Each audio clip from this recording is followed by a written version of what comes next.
Hello guys, most welcome. हम कर रहे हैं कॉर्पोरेट अकाउंटिंग चैप्टर नंबर, हमारा फर्स्ट चल रहा है, that is issue, forfeiture and re issue of shares.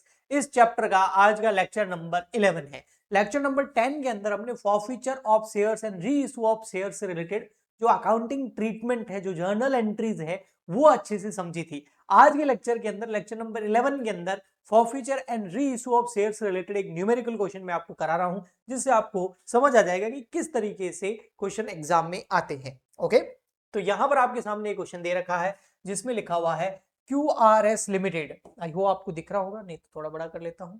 ठीक है, QRS limited issue 15,000 equity share of 100 each. तो 15,000 शेयर इशू कर रहे हैं, 100 रुपए का है और प्रीमियम वगैरह है नहीं कुछ। एप्लीकेशन पे 25 रुपीज, अलॉटमेंट पे 40, फर्स्ट कॉल पे 20 और फाइनल कॉल पे हो गए 15, तो टोटल हो गए आपके 100 रुपीज। ओके, अब यहां पर क्या है, अ शेयर होल्डर, मतलब ये सब कुछ हो गया, एप्लीकेशन मंगवा लिया, अलॉटमेंट हो गया, फर्स्ट कॉल हो गया, फाइनल कॉल हो गया। लेकिन एक शेयर होल्डर था जिसका नाम था मिसेज सी। इसने क्या किया, 300 शेयर होल्ड किए थे, यानी कि 300 शेयर इसने खरीदे थे और इसने application money, allotment money and first call, ये तीनों तो पे कर दिए, बट जो फाइनल कॉल है ना, डिड नॉट पे the final call. Final call इसने पे नहीं की, यानी कि ये जो है, इसने क्या किया, 300 शेयर होल्ड करती है, इसने एप्लीकेशन मनी पे कर दी, अलॉटमेंट मनी पे कर दी, फर्स्ट कॉल पे कर दी, बट जो फाइनल कॉल थी वो इसने पे नहीं करी। और फाइनल कॉल पे नहीं करी, इस वजह से इसके शेयर्स को क्या कर दिया गया, एज अ रिजल्ट हर 300 शेयर्स वर फॉरफीचर, और उसके 300 शेयर जो है फॉरफीचर कर लिए। बाद में कंपनी ने फॉरफीचर करने के बाद में उन शेयर्स को वापस, उस शेयर्स में से 300 में से 250 शेयर्स जो है वो 90 रुपए पर शेयर्स के हिसाब से री इशू कर दिए। द कंपनी हैज री issued 250 of these forfeiture shares at ₹90 पर शेयर। 300 शेयर फॉरफीचर किए, लेकिन उसमें से वापस री इशू कितने किए, केवल 250 ही किए। तो यहां पर जो कैपिटल रिजर्व में हम जो पैसा ट्रांसफर करेंगे, उसमें थोड़ा सा एक एडजस्टमेंट होगा। तो मैं यहां पर आपको इशू से डायरेक्ट, जो हम एप्लीकेशन अलॉटमेंट फर्स्ट कॉल वाली एंट्रीज है, वहां से करवाऊंगा, ताकि आपको फॉरफीचर और री इशू एकदम अच्छे से समझ में आ जाए। ठीक है, चलिए स्टार्ट करते हैं हम। यहां पर जर्नल का फॉर्मेट बना लेते हैं। ये हो गया क्रेडिट साइड, ये हो गया डेबिट साइड। आप बिल्कुल भी स्किप मत करना, यूं मत सोचना कि इशू वाली एंट्री तो मुझे आती है तो मैं थोड़ा आगे कर देता हूं। नहीं, यहां पर कुछ चीजें मैं ऐसी बताऊंगा जो हमारे फॉरफीचर के समय काम आएगी। ठीक है, सबसे पहले फर्स्ट एंट्री एप्लीकेशन की, तो आपको पता है बैंक वाली एंट्री पहले होती है इसमें। Bank account debit to equity share. Handwriting थोड़ी अच्छी नहीं आएगी, मैं फास्ट करूंगा, इसलिए उसके लिए माफ करना मुझे। और नरेशन भी मैं नहीं लिखूंगा क्योंकि कई बार लिख चुका हूं। 15,000 को मल्टीप्लाई कर दो 25 रुपए से, तो ये आपका एप्लीकेशन का पैसा आ जाएगा। 15,000 मल्टीप्लाई बाय 25। यहाँ पर मुझे तो कैलकुलेटर की जरूरत पड़ेगी क्योंकि मेरी हैबिट बन चुकी है। वैसे भी कॉम में कैलकुलेटर अलाउ होता है एग्जाम के अंदर। तो ये 15,000 मल्टीप्लाई बाय 25 करोगे तो ये 3,75,000। ये आपकी एप्लीकेशन मनी जो है वो क्या हो गई, रिसीव हो गई। अब ये एप्लीकेशन मनी रिसीव की एंट्री है। अब इस एप्लीकेशन मनी जो रिसीव हुई है, इसको हम ट्रांसफर कर देंगे कैपिटल अकाउंट में। Equity share application account debit, ये जो क्रेडिट हुआ था ये डेबिट हो जाएगा और टू हो जाएगा इक्विटी शेयर कैपिटल अकाउंट 3,75,000।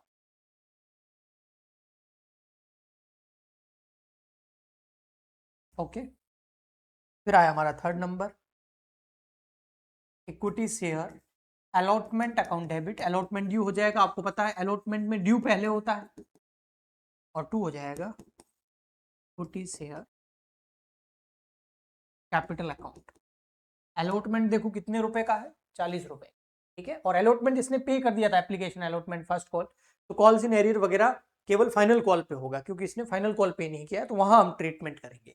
अभी तो अलॉटमेंट जो है वो 40 रुपीज पर शेयर है, तो 15,000 शेयर है, 40 से मल्टीप्लाई कर दो इसको, तो अलॉटमेंट जो है वो हो जाएगा आपका 6 लाख रुपीज।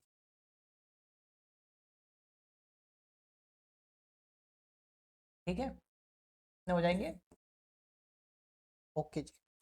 अब आ जाता है हमारा फर्स्ट कॉल ड्यू कर लेते हैं। इक्विटीज, अच्छा बैंक की एंट्री हो जाएगी, bank account debit, allotment due हो गया, अलॉटमेंट रिसीव होगा, bank account debit to equity share allotment, और अलॉटमेंट भी सभी लोगों ने पे कर दिया, किसी ने भी अलॉटमेंट जो है पेंडिंग नहीं रखा है, इसलिए पूरा का पूरा 6 लाख रुपए बैंक में आ जाएंगे। ओके, ठीक। अब करते हैं 5th नंबर एंट्री हम फर्स्ट कॉल की। तो पहले ड्यू हो जाएगा equity share first call account debit to equity share capital.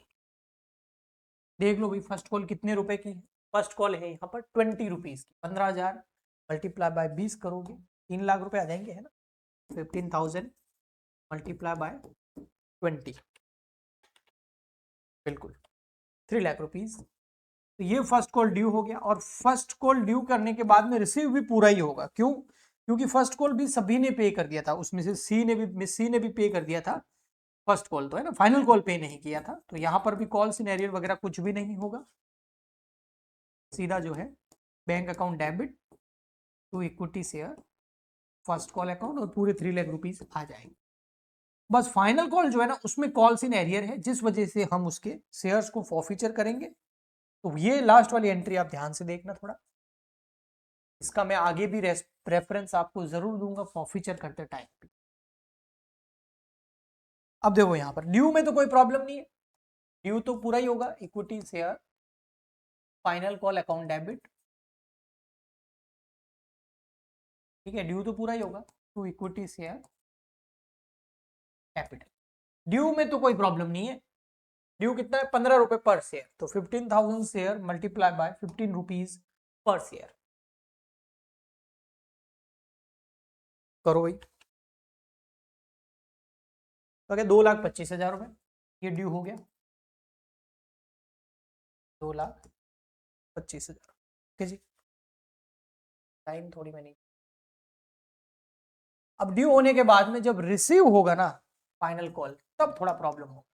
क्या प्रॉब्लम होगा और देखना और समझना। बैंक अकाउंट डेबिट हो जाएगा, ये जो equity share final call account जो डेबिट हुआ है वो हो जाएगा क्रेडिट। कितने से डेबिट हुआ था? 225 से, तो क्रेडिट भी 225 से, इस अकाउंट को क्लोज करेंगे। लेकिन बैंक में 225 आएंगे नहीं ना, क्यों नहीं आएंगे?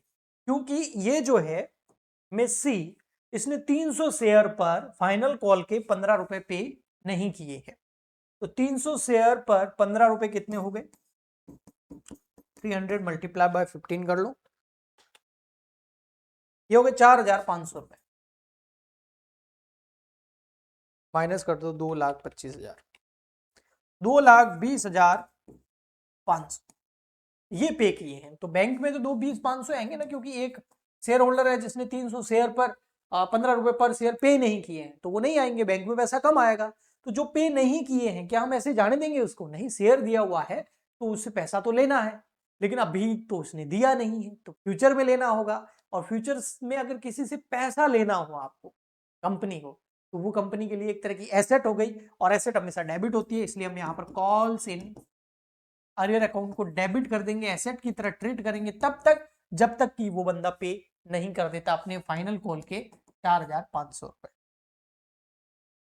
अब इसके बाद हमने उसको नोटिस वगैरह भेजे होंगे, काफी ज्यादा वार्निंग दी होगी, है ना, सब कुछ लीगली जो प्रोसीडिंग्स होती है, प्रोसेस होता है, वो हमने किया होगा।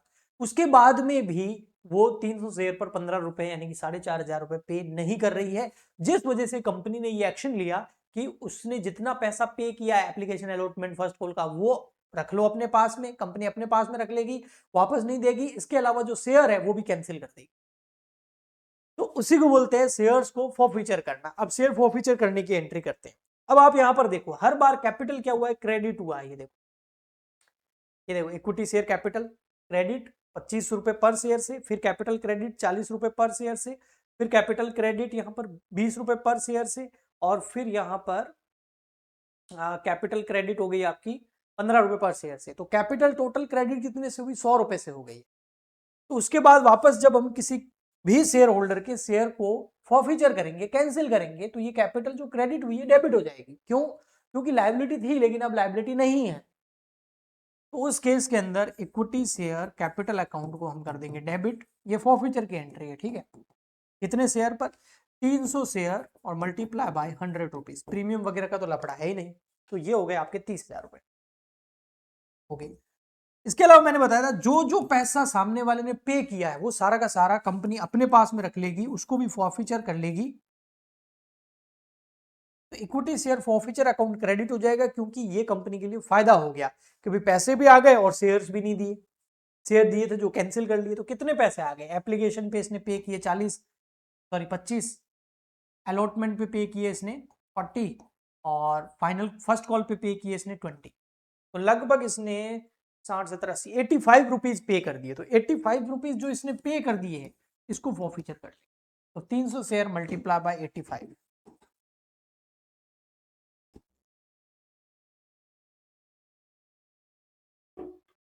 तो यह आ गया 25,500।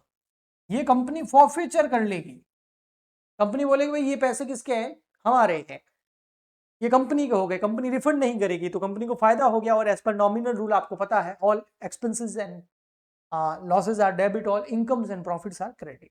इसके अलावा जो इसने पे नहीं किया है वो क्रेडिट हो जाएगा। क्या पे नहीं किया इसने, कॉल्स इन एरियर, यानी कि फाइनल कॉल पे नहीं करी थी 15 रुपए पर शेयर, 300 मल्टीप्लाई बाय 15 जो कि 4,500 रुपए होते हैं, तो वो हम कहां डाल देंगे, फर्स्ट कॉल में नहीं, यहां पर लिखेंगे calls in arrear, calls in arrear हो गया 4,500। अब इसकी टोटल करो, देखो 30,000 रुपए ही होगी। और ये देखो आपका कॉल्स इन एरियर जो एसेट था, फाइनल कॉल पे हमने डेबिट करा था, वो यहाँ आके क्रेडिट हो गए, वो एसेट नहीं रही। क्यों नहीं रही, क्योंकि वो पैसे कभी आएंगे नहीं, तो फिर एसेट क्या काम की, तो उसको हमने यहाँ पर क्रेडिट कर। ओके, अब ये तो हो गई आपकी फॉरफीचर की एंट्री। ये क्या हो गया, हमने शेयर फॉरफीचर कर लिए, 300 शेयर्स फॉरफीचर। अब इसको हमको क्या करना है, री इशू करना। ये एंट्री जो थी ये थी एंट्री नंबर 9। कौन सी थी, एंट्री नंबर 9। अब हम करेंगे entry number 10। 9th number entry में हमने क्या किया, 300 शेयर फॉरफीचर किए। कितने किए, ये देखो 300 शेयर फॉरफीचर। लेकिन अब हम री इशू कितने कर रहे हैं, ये देखिए, द कंपनी लेटर री issue 250 shares at 90 rupees per share. जो शेयर हमने फॉरफीचर किए थे उसमें से केवल 250 शेयर ही हम री इशू कर रहे हैं। तो सर जो 50 शेयर री इशू नहीं कर रहे हैं वो कंपनी के पास में पड़े हैं, बाद में कभी देगी किसी को। अभी कोई एक कस्टमर इन्वेस्टर आया हुआ था, उसको 250 शेयर चाहिए थे, हमने दे दिए, और हमने डिस्काउंट पे दिए हैं, 90 रुपए पर शेयर पर इशू किए। तो इसकी एंट्री हो जाएगी bank account debit to equity share capital. आपको पता है री इशू करते टाइम है ना, री इशू करते टाइम हम इंस्टॉलमेंट में पैसा नहीं मंगाते, वो केवल फर्स्ट टाइम मंगाते हैं। जब वापस शेयर फॉरफीचर कर लिए फिर री इशू कर रहे हैं, तो फिर एप्लीकेशन अलॉटमेंट वगैरह नहीं होगा, पूरा पैसा एक साथ आएगा।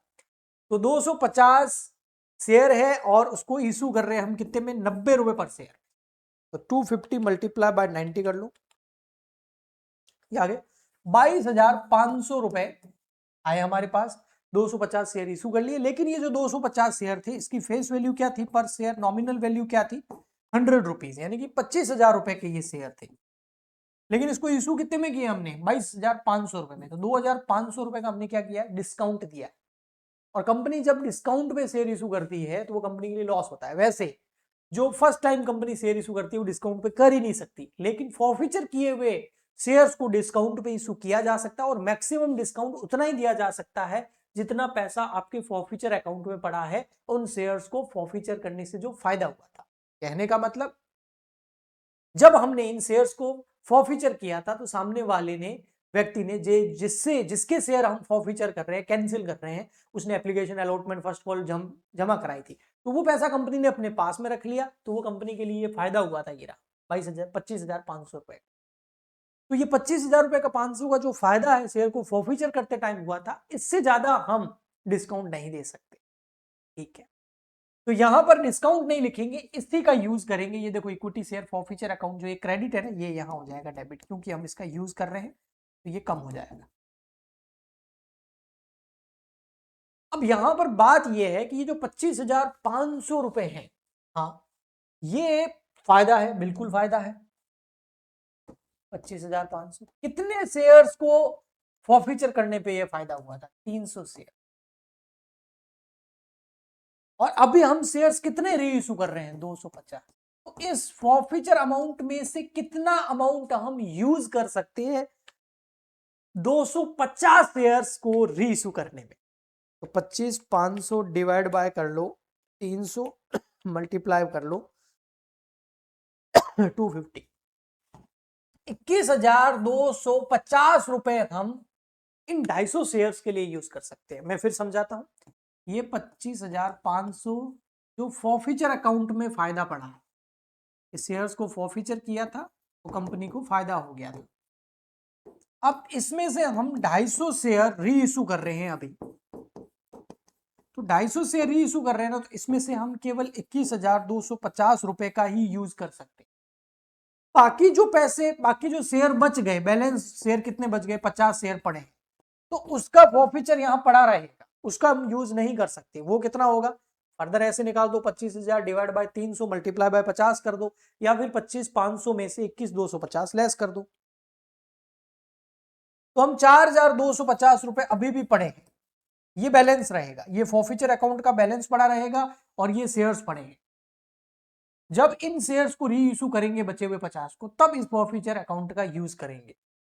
अभी हम कितना यूज कर सकते हैं, 21,250, और हमने कितना यूज कर लिया है, 2500 केवल यूज कर लिया। तो बाकी का क्या कर देंगे, बाकी का जो पैसा है उसको कैपिटल रिजर्व में ट्रांसफर कर देंगे। देखो बताता हूं, एंट्री करता हूं, एंट्री नंबर 11, ये equity share forfeiture account debit हो जाएगा और पैसा ट्रांसफर कर देंगे कहां पर, कैपिटल रिजर्व में। कितना, तो देखो हम कितना पैसा यूज कर सकते थे अभी 250 शेयर पर, फॉरफीचर अमाउंट का 21,250, 21,250 यूज कर सकते थे, और हमने यूज कितना कर लिया, ये देखो ये किया यूज 250 रुपए, 2,500 रुपए यूज कर लिया। तो 21,250 में से 2,500 लेस कर दो, तो आपका 18,750 जो है वो कैपिटल रिजर्व में ट्रांसफर। अगर कोई स्टूडेंट ऐसा कर देता है, कैसा सर, कि भैया देखो यहाँ पर हमारे फॉरफीचर अमाउंट अकाउंट के अंदर कितने पैसे पड़े हैं, 25,500, यूज कितने हो गए यहाँ पर, ये देखो शेयर्स को री इशू करने में 2,500, फॉरफीचर अकाउंट क्रेडिट है 25,500 से, डेबिट हो गया 2,500 से, तो 25,500 में से 2,500 हटा दो, देखो ये हटा के देखते हैं, 25,500 माइनस 2,500 तो बच जाते हैं 23,000, 23,000 कैपिटल रिजर्व में ट्रांसफर कर दो, गलत हो जाएगा। क्यों, क्योंकि फिर वो जो 50 शेयर्स बचे हुए हैं उनको भी तो कभी री इशू करेंगे, तो वहां पर भी हो सकता है कि इस फॉरफीचर जो यहाँ प्रॉफिट हुआ है वो डिस्काउंट देने में यूज करें। इसीलिए अगर 300 शेयर पूरे री इशू हो जाते तो फिर ये 23,000 सही था। फिर हम क्या करते, 25,500 माइनस 2,500 करके यहां पर 23,000 में ये एंट्री हो जाती, बट हम पूरे शेयर री इशू नहीं कर रहे हैं। तो जब भी पूरे शेयर री इशू नहीं करो तो इस तरीके से कैलकुलेट कर लो कि टोटल अमाउंट कितना पड़ा है फॉरफीचर अकाउंट में, 25,500, कितने शेयर पर है, 300 शेयर पर, आप कितने री इशू कर रहे हो, 250, तो 250 शेयर पर इस पैसे का कितना यूज कर सकते हैं, 21,250, तो 21,250 यूज कर सकते हैं, लेकिन डिस्काउंट पर री इशू करने में हमने यूज कितना कर लिया, 2,500 रुपए यूज कर लिए, तो बाकी का 21,250 माइनस 2,500 बच गए 18,750, वो हम कैपिटल रिजर्व में ट्रांसफर कर। अभी ये जो फॉरफीचर अकाउंट है ना, ये अभी भी 4,250 से अभी भी डेबिट पड़ा है, ये देखो मैं करके क्रेडिट पड़ा। इक्विटी शेयर फॉरफीचर देखो कितने से क्रेडिट है, 25,500 से, लिख लिया कैलकुलेटर पे 25,500, अब भी लिख लिया, ये क्या है, क्रेडिट है, और यहां देखो दोनों डेबिट कितना हुआ है, लेस कर दो डेबिट वाला, एक तो 2,500 से डेबिट हुआ है और एक 18,750 से डेबिट हुआ है, तो अभी भी यहां पर क्रेडिट कितना पड़ा है फॉरफीचर अकाउंट, 4,250 से। ये जो 4,250 से क्रेडिट पड़ा है वो डेबिट कब होगा, जब वो 50 शेयर हम री इशू करें। सर वो हम कब करेंगे, वो क्वेश्चन में बोला हुआ नहीं है, तो हम नहीं करेंगे, हमारा बस सॉल्यूशन जो है यही खत्म हो गया। आई होप आपको अच्छे से समझ में आया होगा। ये तो एक टाइप का क्वेश्चन है, फॉरफीचर करने के बहुत सारे वैरायटी ऑफ क्वेश्चंस होते हैं, वो आप अपनी बुक से कर सकते हैं, और अगर हमारा पेड कोर्स ले लेते हैं, आप लाइव बैच ज्वाइन कर लेते हैं जो कि कॉर्पोरेट अकाउंटिंग का भी स्टार्ट हुआ है, अभी यही चैप्टर चल रहा है, तो वहां पर तो आपको फुल डिटेल में नोट्स मिलते हैं, आप डाउट्स पूछ सकते हैं मुझसे, आपको होमवर्क मिलेगा। तो उसके लिए आपको हमारा ऐप डाउनलोड करना पड़ेगा, ऐप का लिंक इस वीडियो के नीचे डिस्क्रिप्शन बॉक्स में मिल जाएगा, ऐप डाउनलोड कर दीजिए और कोर्स को परचेज कर लीजिए, ठीक है। लेकिन अगर आप फ्री में पढ़ना चाहते हैं तो यूट्यूब पे आपके लिए लेक्चर आते रहेंगे, और यहाँ पर आपको खुद से भी काफी मेहनत करनी पड़ेगी। तो हम मिलते हैं नेक्स्ट लेक्चर में, आज के लिए इतना ही, तब तक के लिए goodbye and thank you.